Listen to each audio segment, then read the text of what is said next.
Jornal da Assembleia começa agora com uma pergunta. A diminuição da interferência do Estado é capaz de reverter a queda dos postos de trabalho e da renda? O presidente Jair Bolsonaro anuncia medida provisória apostando no mérito próprio para sustento do trabalhador e sua família. A reforma trabalhista, iniciada pelo governo Temer, não trouxe ainda os resultados esperados. Será que vai trazer? Vamos ouvir a análise de uma especialista em direitos trabalhistas nesta edição. E você vai ver ainda. CPI que investiga irregularidades na produção de remédios populares define comissão para visitar fábricas denunciadas. Toxoplasmose, transplante de órgãos e telemedicina são tratados na primeira reunião da Comissão de Saúde desta legislatura. Previdência Social é discutida numa audiência pública com a participação do Diese, a partir de agora no Jornal da Assembleia.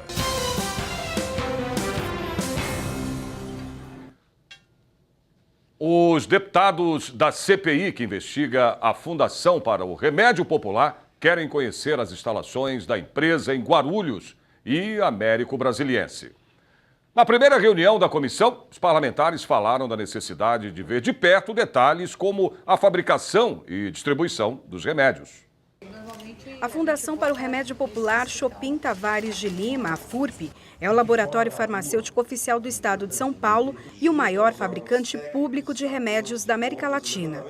A Comissão Parlamentar de Inquérito vai investigar denúncias de recebimento de propina pela instituição e superfaturamento na construção da fábrica em Américo Brasiliense. Os deputados também querem saber por que as contas da FURP foram reprovadas pelo Tribunal de Contas do Estado. O deputado Alex de Madureira, do PSD, sugeriu que os deputados façam visitas às fábricas da FURP, uma que fica em Guarulhos e outra na cidade de Américo Brasiliense. Os deputados concordaram e vão fazer essas visitas.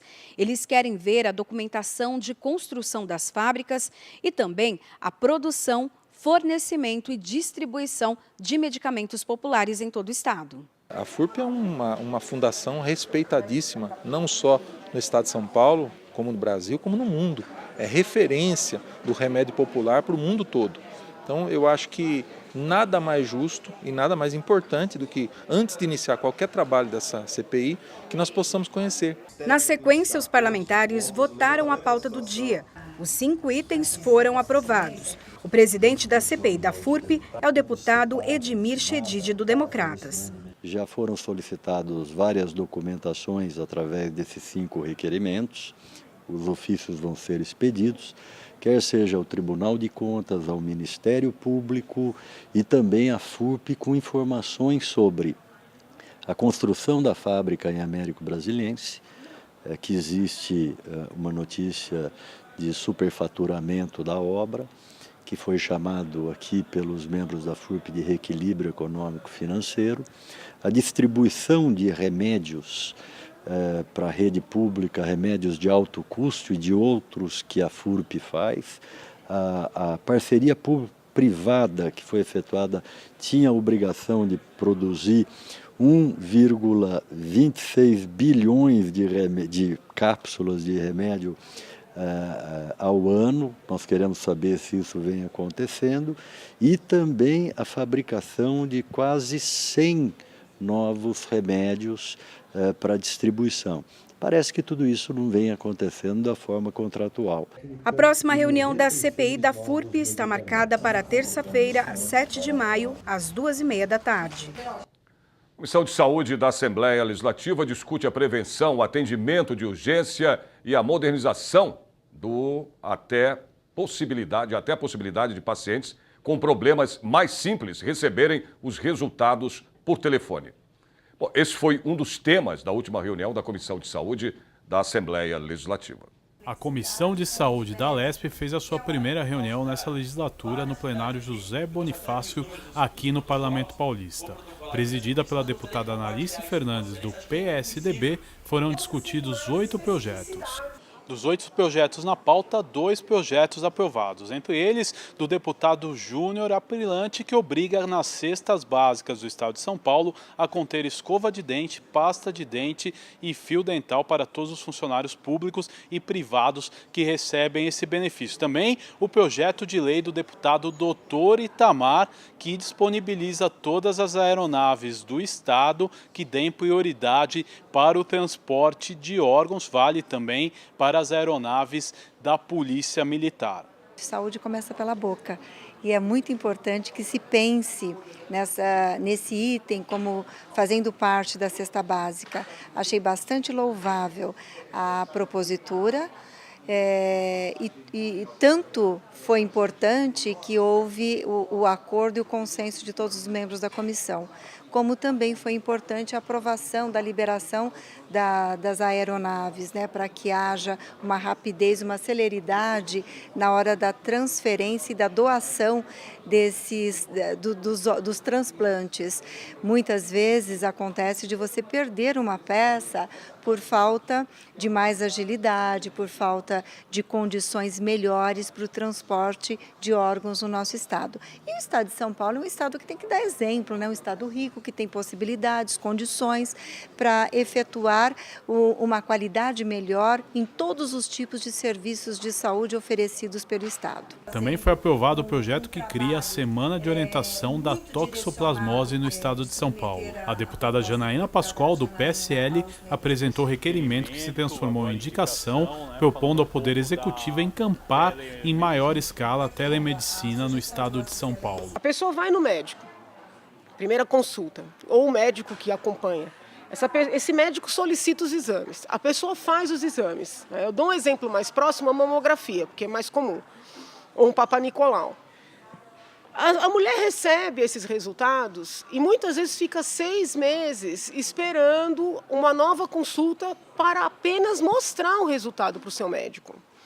Se a gente implementar o que eu estou propondo, os próprios médicos radiologistas, ou dependendo da especificidade, que fizerem os exames, vão ter uma equipe de apoio que fará um contato com esse paciente. Falar, meu senhor, minha senhora, já vai ter deixado um e-mail, um número do WhatsApp, passa o resultado. A senhora não tem nada, então não tem necessidade de voltar. É claro que se a pessoa estiver se sentindo mal, a pessoa vai marcar uma consulta, mas aquela consulta exclusiva para mostrar o exame, ela não será mais necessária. Com isso, todo mundo ganha. A pessoa não perde dia de trabalho, não precisa gastar dinheiro da condução, não precisa se expor à violência, que infelizmente às vezes tem que sair muito cedo ou fica até tarde da noite. Recebe esse diagnóstico rapidamente. Como a maioria das pessoas, graças a Deus, está bem, fica tranquila também rapidamente. A saúde emocional e mental é preservada. E talvez, não digo o mais importante, mas o muito importante, a gente diminui significativamente as consultas. E aí esses médicos que fariam essa segunda consulta ficam mais livres para atender aquelas pessoas que realmente têm uma patologia apontada nos exames, entendeu? Então, assim, é uma questão de otimizar os recursos que já estão aí.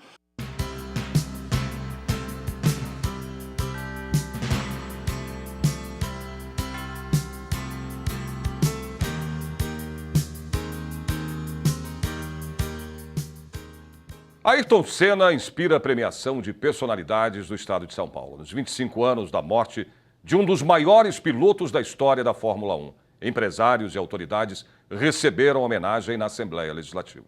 A 30ª edição do evento, Personalidades de Destaque 2019, realizado no auditório Franco Montoro do Parlamento Paulista, reuniu autoridades da segurança pública do estado e empresários de diferentes setores para receber o prêmio Ayrton Senna 25 anos para sempre lembrado, concedido pela Associação Nação da Língua Portuguesa. A deputada Adriana Borgo, do PROS, fez parte da mesa de autoridades, foi laureada e falou sobre a importância da premiação.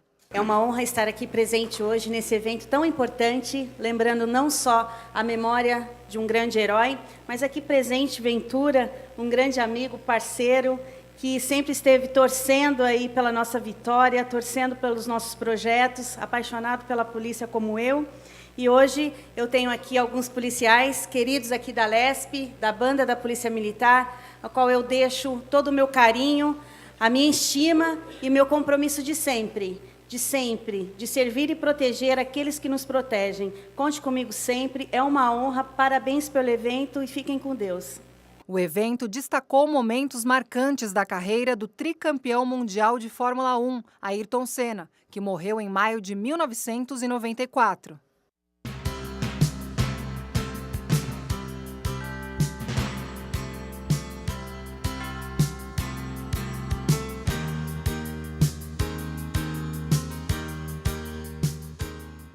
Turma de estudantes de Direito do terceiro ano da Faculdade Integrada Campos Sales conhece o Palácio 9 de Julho para trocar informações com integrantes do Parlamento e valorizar o currículo acadêmico. Da galeria do plenário Juscelino Kubitschek, os alunos acompanharam de perto o trabalho dos parlamentares durante o pequeno expediente.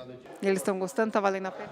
Bastante, eles são bastante animados, hoje são visitas que são sempre bastante enriquecedoras, eles fazem os relatórios, eles veem o que, na teoria, a gente costuma dizer, costuma explicar para eles veem na prática como é que funciona, valoriza muito o estudo deles e visualiza o que eles simplesmente veem na teoria. Então, eu acho que é essencial para que eles tenham esse tipo de conhecimento. E com a gentileza de vocês aqui, né, de fazer essas explicações e darem essa atenção especial que vocês estão dando para eles. Eu já agradeço bastante. Existe uma importância muito grande para todos nós, estudantes de Direito, no seguinte sentido, assim, de a gente abrir a visão e conhecer os mecanismos internos da Assembleia Legislativa, das pessoas com quais a gente votou. Depois, os jovens puderam conhecer um pouco mais sobre o poder público com a palestra do Procurador-Geral da Assembleia, Alexandre Kimura. Ele explicou que eles estão aqui para intermediar os valores de cada um. Se você quer conhecer o Parlamento Paulista, agende uma visita com o Departamento de Comunicação Social pelos telefones 11 3886 6628 ou 3886 6626.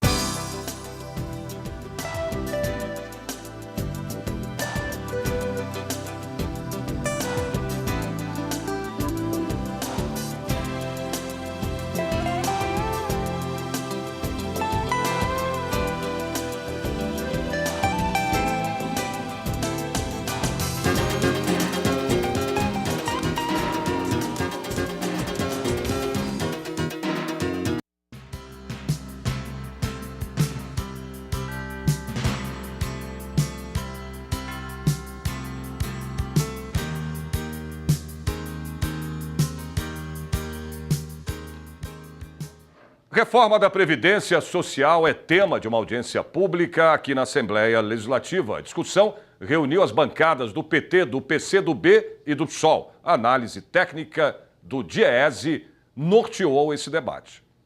PCdoB e PSOL. Os partidos mobilizaram parlamentares, líderes partidários e representantes de associações e sindicatos, todos contra a reforma previdenciária. É uma reforma que só vem para prejudicar os trabalhadores. Se quiserem discutir o mérito, quiserem discutir o privilégio que existe hoje na Previdência, eu topo discutir. O privilégio dos desembargadores, dos juízes, dos procuradores do Ministério Público, do comando das Forças Armadas, do comando da Polícia Militar, são os comandos. É essa turma, dos políticos, é essa turma que consome aí 35% da receita da Previdência. O que eles estão fazendo é botando nas costas dos trabalhadores uma conta de 857 bilhões de reais para o trabalhador de baixa renda pagar para a Previdência. Esse projeto é extremamente danoso ao país, ao povo brasileiro, principalmente aos mais pobres, que dependem da aposentadoria. E também, além do impacto na vida das pessoas, uma outra coisa que é o seguinte, na vida das pequenas cidades, a economia, a renda dos aposentados é o que mantém o comércio funcionando, é o que mantém a cidade funcionando. Então, para nós é muito importante essa luta. Nós consideramos que a reforma da Previdência, tal qual está proposta, ela é um desastre absoluto para o país e nós temos que nos insurgir contra ela. Para o coordenador de Relações Sindicais do DIEESE, a formatação do atual projeto não é bom para ninguém. A reforma da Previdência, ela, como eu falei, ela afeta a todos os brasileiros, inclusive as pessoas que já estão aposentadas. Só que o impacto dela é diferenciado. Tem alguns segmentos da população brasileira que serão mais afetados. Por exemplo, as mulheres, os rurais e os professores. Outro aspecto que deve ser mencionado também nessa reforma é o seguinte, que ela passar a contribuir 40 anos, né, para ter a integralidade é muito difícil num país que nem o nosso, né, onde você tem uma informalidade muito grande da mão de obra e as pessoas, no geral, não conseguem atingir esse tempo de contribuição. Então, isso significa dizer o seguinte, uma parcela expressiva dos trabalhadores, a população, vai ser excluída, ou seja, não vai conseguir se aposentar. Para o ex-ministro da Previdência e atual presidente estadual do PT, Luiz Marinho, a reforma, caso aprovada, será um desmonte da Previdência Social. Antes de falar de qualquer reforma, é preciso falar de sonegação, é preciso falar de combate à corrupção e é preciso falar de outras reformas. Porque o argumento que tem um déficit fiscal, bom, você não resolve déficit fiscal com reforma da Previdência, você resolve déficit fiscal agindo na economia.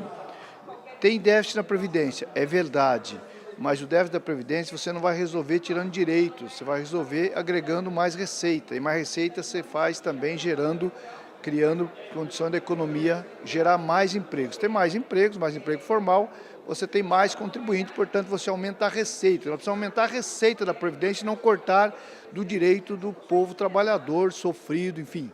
Pensar tirar dos pobres é aumentar a miséria do país. Portanto, eu diria que ela é desnecessária. Isso não é uma reforma, é um desmonte que o governo federal está fazendo na Previdência Social, onde penaliza os pobres, onde os privilégios não são atacados, aposentadoria de militares, de políticos, aposentadoria de servidor público, aquelas grandes aposentadorias não são atacadas e a conta sendo dada para os pobres é uma lógica que vai trazer uma pobreza muito maior ao nosso país.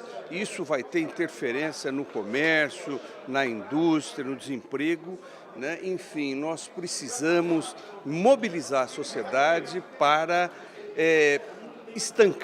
pararmos com essa reforma. Para mim, a palavra de hoje é a resistência dos trabalhadores, dos professores, dos estudantes, das donas de casa, sabe, de todo mundo que quer ter dignidade de vida. A gente precisa de dignidade.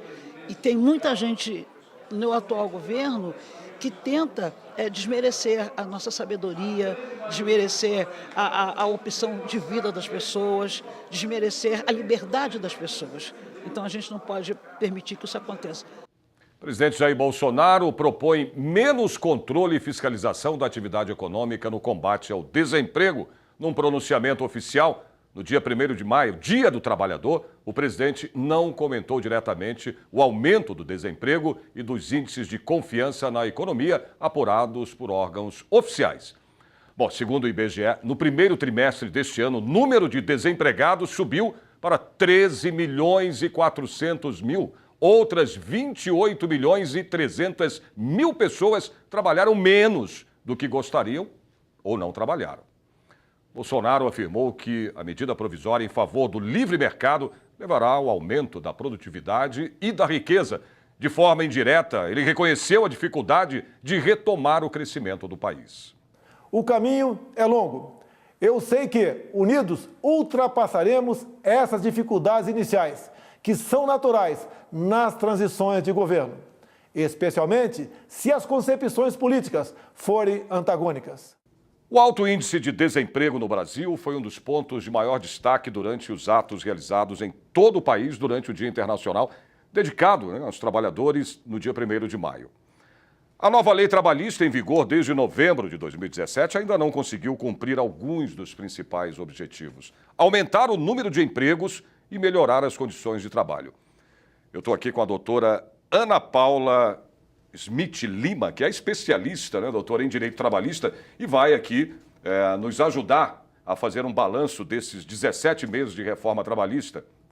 Uma boa noite, muito obrigado pela sua presença aqui no Jornal da Assembleia. Doutora, por que a nova lei trabalhista ela ainda não conseguiu diminuir o índice, né? Isso é muito importante, o índice de desemprego no país? Pois é, a promessa da reforma trabalhista era que ela viria justamente para aumentar o número de empregos. Então, havia necessidade de uma flexibilização, sim, da legislação, todo mundo já falava, a legislação tinha pontos que não contemplavam a nova realidade, né, dos empregos, mas essa reforma veio a toque de caixa com uma promessa e criando uma expectativa muito grande de aumento de emprego, e não é isso que a gente está vendo 1 ano e meio depois. E como a renda dos trabalhadores foi afetada com essa nova lei trabalhista? Então, com o aumento do número de desemprego, a renda do trabalhador diminuiu muito. E aí você pega alguns pontos da reforma, por exemplo, antigamente quem recebia hora in itinere, que é o tempo de deslocamento em local de difícil acesso, a pessoa recebia por isso. Hoje em dia ela não recebe mais. É uma das alterações que houve. E aí você pega alguns pontos que acabaram prejudicando o trabalhador, então você tem a possibilidade da redução do tempo de almoço por meio de negociação coletiva, você tem uma série de mudanças que precisariam ter sido melhor discutidas com a sociedade, se o ponto era fomentar, então assim, abre-se mão sim de algumas coisas, mas traz mais garantia, contempla novos postos de trabalho, e não foi isso que aconteceu. Nós vimos há pouco o VT, né, do presidente do Bolsonaro falando sobre, né, essa questão da nova lei trabalhista, no combate aí ao desemprego, mas na realidade, né, a gente viu foi o aumento do desemprego e não a diminuição, porque isso foi dito há 17 meses, se eu não me engano, atrás, né, de que iria melhorar o desemprego no país. Como é que a senhora vê isso? Na verdade, essa MP que foi assinada na última terça-feira, ela vem fomentar o empreendedorismo. O que eu enxergo disso, né? Como o número de empregos acabou caindo, é uma forma de se estimular que as pessoas criem negócios, comecem a trabalhar explorando atividades econômicas diversas, porque elas estão sem emprego, a indústria e o comércio não estão absorvendo essas pessoas, então elas começam a desenvolver uma atividade econômica e estão simplificando esse desenvolvimento do empreendedorismo.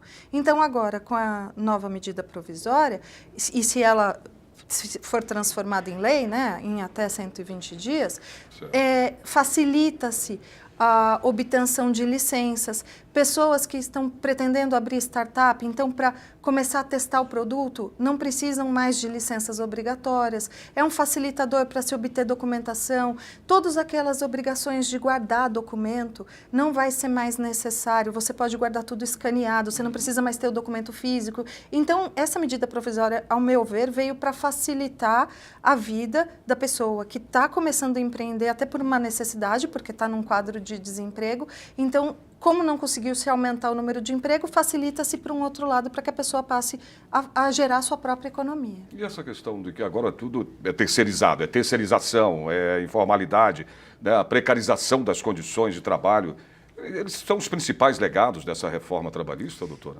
A reforma, ela trouxe a questão de um fortalecimento da terceirização, porque antigamente não se podia terceirizar a atividade fim da empresa. Se a empresa nasceu para ter aquela determinada atividade, para entregar aquele determinado produto, ninguém podia terceirizar isso. O que era o coração da empresa não podia ser terceirizado, tinha que ser empregado da própria empresa.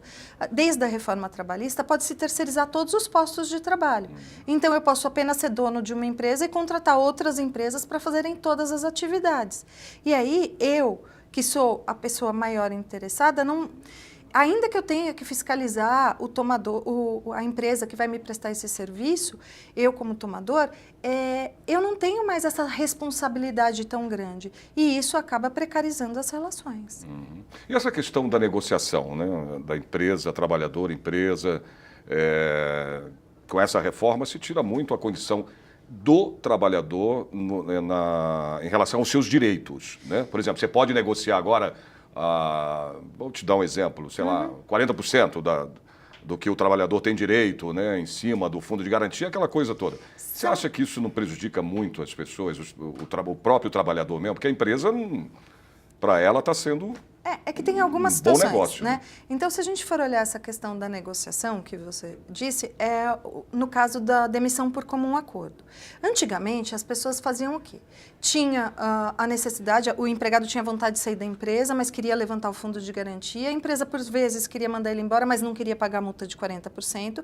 Eles faziam um acordo que era ilegal, até antes da reforma, mas é uma situação que todo mundo sabia que existia. Com a reforma, instituiu-se o acordo, né, a demissão por comum acordo, onde agora o empregador ele paga metade do aviso prévio, 20% da multa do fundo de garantia, que numa demissão normal é 40%, o empregado consegue sacar 80% do fundo, mas não recebe o seguro-desemprego. Esse até é um ponto positivo, porque, na verdade, o empregador e o empregado conseguem se conciliar e regularizam uma situação que era ilegal. Agora, quando você pega a questão do poder se negociar tudo, e aí o negociado prevalece sobre o legislado, agora os acordos e convenções coletivas, eles têm mais valor do que a lei, eles valem mais que a lei.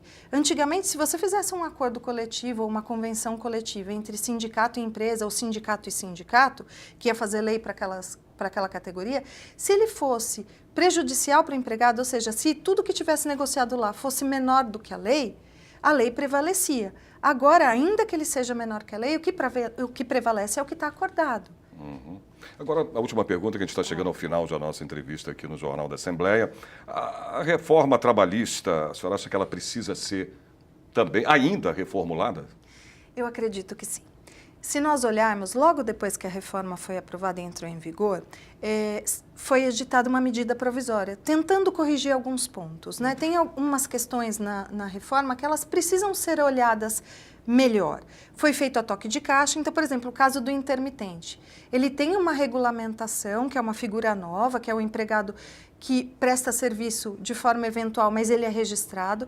E aí criaram algumas regras, mas elas têm falhas, elas têm pontos obscuros. A medida provisória veio para tentar regularizar isso, só que ela não foi aprovada. E aí, como dizem, ela caiu. Se caiu, volta à lei anterior. Então, se já tinha uma medida provisória visando corrigir isso e ela caiu, eu acredito que o legislativo, né, deve olhar melhor para essa questão e voltar à discussão para tentar corrigir alguns pontos e transformar isso realmente numa ferramenta de fomentar os empregos e regulamentar as relações modernas que existem hoje. Tomara que essa reforma seja boa tanto para um lado quanto para o outro, porque é complicado o lado do trabalhador cada vez mais, né? Exatamente. Eu acho que tem que sim olhar para o lado do empresário. O empresário tem uma carga tributária altíssima, tem uma série de questões que precisam ser arrumadas, até porque a legislação é muito antiga e não acompanhou a modernidade, mas não pode se esquecer do trabalhador. Porque o trabalhador também precisa de um cuidado. Sem dúvida. Eu queria agradecer a tua presença aqui hoje no Jornal da Assembleia. Eu que agradeço. Muito obrigado e espero ter uma próxima vez aqui para a gente conversar mais, porque tem muita coisa para ser conversada sobre essa nova reforma e essa reforma trabalhista. Tá bom? Foi um prazer. Obrigada. Obrigado, doutora Ana. Jornal da Assembleia desta quinta-feira termina aqui. Você pode acompanhar o nosso jornal, a nossa programação também pela internet através do YouTube. A gente se vê de novo amanhã. Espero vocês. Até lá.